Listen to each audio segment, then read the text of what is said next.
Throne and Liberty has their global beta on April 10th. I'll be letting you guys know everything you need to know about the beta, how to check it out, if you can play it on your platform, what the beta will most likely be about. If you don't know anything about Throne and Liberty, don't worry, I got you covered. I have over 100 plus hours in Throne and Liberty. I made reviews on the game, I streamed the game, I did PvP, PvE, all that content, even checked out most of the pay to win. So let's jump into it, let you guys know everything you need to know about the beta and the game. Today's video is sponsored by DofusTouch, which is globally relaunching. This is a new open world free-to-play MMORPG coming to your mobile device on April 3rd globally. You can now pre-register already on their website, and you can get some cool rewards by pre-registering. This game is absolutely massive. It has over 10,000 different maps, set to be the biggest world on a mobile when it comes to MMORPGs. It has over 70 plus dungeons,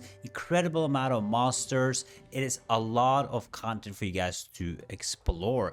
It is an open world MMORPG, so you will be able to join guilds, you can join communities, and this game has some super fun, unique combat. Not only that, this game is true free to play. There's no pay to win. What you can buy in this game is skins, costumes, change of colors. You can do name color change, you can do skin color change, XP bonuses, but there's nothing that you can purchase directly from the game. So it's a very exciting news with DofusTouch. There's a lot of content again and really cool stuff coming out, so make sure you guys check it out with the link in the description below. Pre-register on their website so you guys are ready for the launch. And if you play this game before the 10th of April, if you're playing on the English server, you guys can get this cool unique Shakespeare's shield, so make sure you check it out. So like I mentioned, the global beta is coming out on the 10th of April, and you can already pre-register on the website. I will put the link for the website in the description below, so you guys can check it out after the video. But it will be coming out on the 10th and will last to the 17th, so 1 week of closed beta. It will be available in North America, Europe, South America, and Asia Pacific, Japan, Australia, New Zealand, and you can play both on PC, Steam, and PlayStation and Xbox. So it'll be cross-play with PlayStation and Xbox, which will be cool, you know, so people with that play on PlayStation, Xbox can experience the game and see what the game is all about. Now, this is a closed beta, and for some reason, this game is under, or this beta is going to be under NDA. So that it kind of interesting, but it seems like, because we already know what Throne and Liberty is all about. I mean, I played it in the global launch, and I know most of the content, I know the monetization system and everything. So it being under NDA might be that they are adding more stuff or changing a lot of the stuff in the game. That's why they don't want people to show it. And usually when it's under NDA after a launch, it can mean a lot of bad things, okay? Because if they want to keep quiet about what they're adding, they will probably want some feedback on it from the community and probably change it. So usually isn't a good thing, but we'll have to see, right? Now, as you guys know, if you don't know what Throne and Liberty has been going through, it launched in Korea.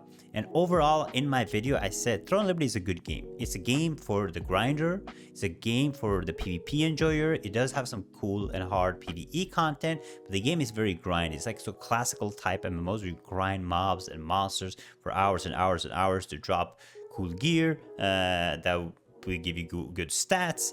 And then you will use that gear to fight massive Zerg battles. And the Zerg battles in this game is crazy. And they fixed the combat. The combat felt good. But overall, what this game is basically about is you make alliances with your guilds and you fight for a castle, which when you get the castle, you get an in-game currency, which you then can sell.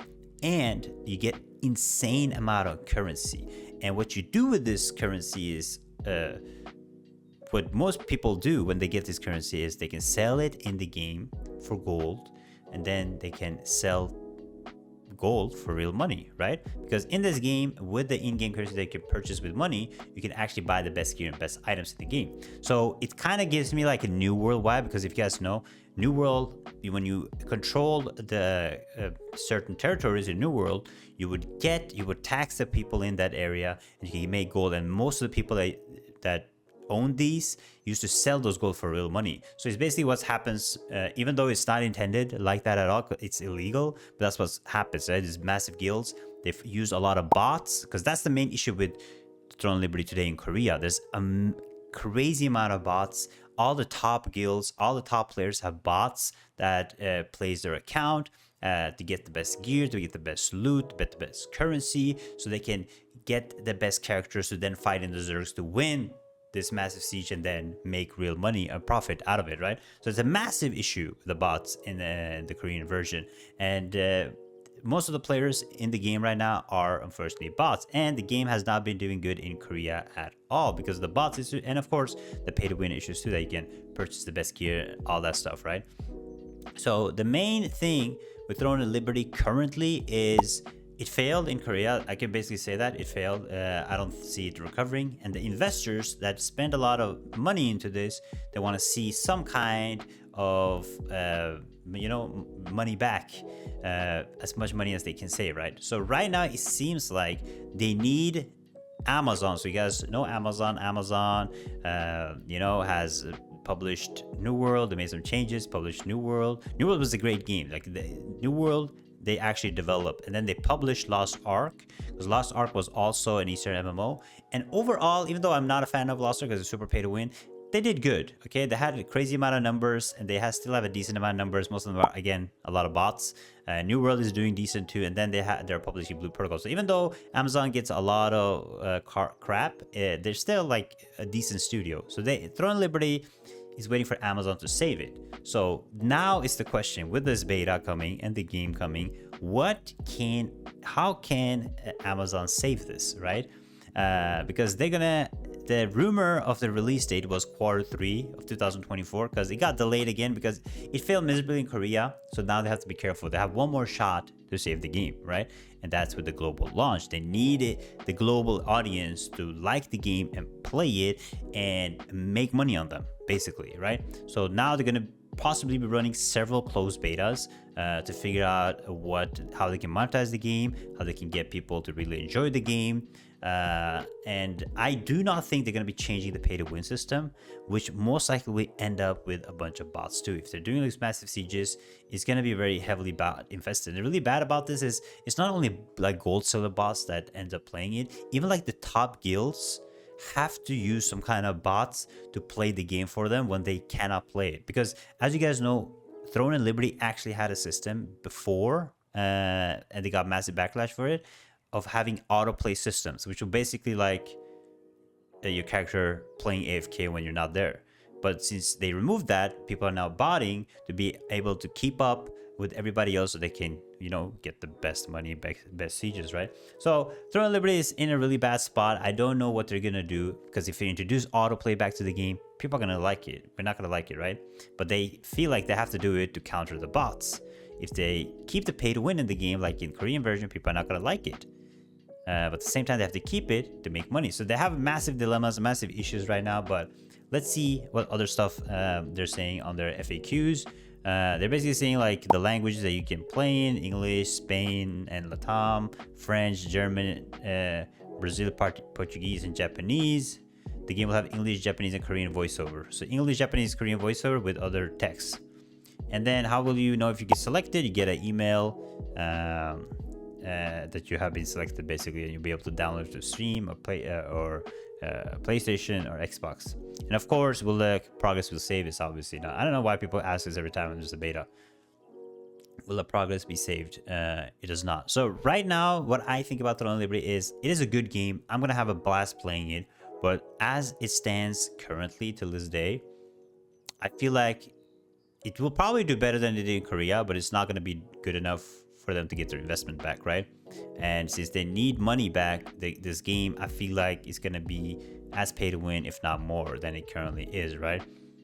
So overall, I really hope they listen to the feedback and they focus. Right now, I think they're more focused on the investors than the community, because the investors are obviously, pushing them pretty hard to make that money back, because it failed in Korea. It was supposed to do really good, and which is crazy to me, because the game was overall good, but they just failed like immensely, right, with the pay to win and the bots. So it's going to be interesting what changes they make. Worst case scenario, in my opinion, what's going to happen is they're going to do some more pay to win systems, and number two is they're going to introduce some kind of AFK gameplay, right? Because that's was their initial plan, and since they changed their plans and the game failed, they're probably gonna think, yo, it failed probably because we didn't introduce this AFK systems and pay to win plans, but that's not the real reason for it, right? So make sure you guys check out Throne of Liberty. I will definitely be playing it when it launches. I don't know if I'm gonna be playing the closed beta because it's under NDA. There's no point in me playing. I already played the game. I would love to see the changes, but I can't talk about it. I can't say anything about it. I don't even know if the changes will stay in the game, right? So I'm gonna wait for an actual open beta. I might like play, if I get in, I might play like a day just to see and maybe give some feedback where I can. But you guys should definitely check it out and sign up for it. If you haven't played Throne of Liberty at all, if you didn't play in Korea, it's fun. You should definitely check it out. You might like it. You know, it has more of like the realistic, like Black Desert lineage graphics. The world is massive. The game has a bunch of content, both PvE and PvP content, massive PvP content, and the world kind of is dynamic. The class system is amazing. I love the class system in the game. And overall opinion, I did have a good time playing it, okay? Throne of Liberty is definitely going to be a game I'm going to be checking out for probably a month until it's not possible to play anymore because of the bots and pay to win. But maybe they change it. Maybe there's like some crazy, you know, maybe there's some crazy miracle and they save the game. Like, I mean, they still have time. Right? Amazon just need to do a good job. In my opinion, the way to fix this is, even though they need to do something about the Guild Siege prices because of that you can make real money, you know, makes people cheat and do illegal stuff. So they kind of need to do something about that, maybe some different kind of rewards. And what I really hope to see is decrease the pay to win. Okay, they can buy the best gear from the auction house. It just doesn't make sense to me, right? So that's what my hope is. I don't think it's gonna happen, but I can hope and I can give my feedback, right? But that is it for Throne and Liberty. Let me know what you guys think. Are you excited for the game? I know a bunch of people in my community is excited to actually check out Throne and Liberty. So you know, I wish it well. I hope it does good, but I don't see it releasing anytime close to this year. I think if we're lucky, we might get like a launch in Q4, but with how careful they are now and a lot of these closed betas and no information about the global launch, I do not see it coming out this year, but who knows. Thank you guys so much for watching. Take it easy. Check out this video right here, and I will see you guys next time. Bye bye.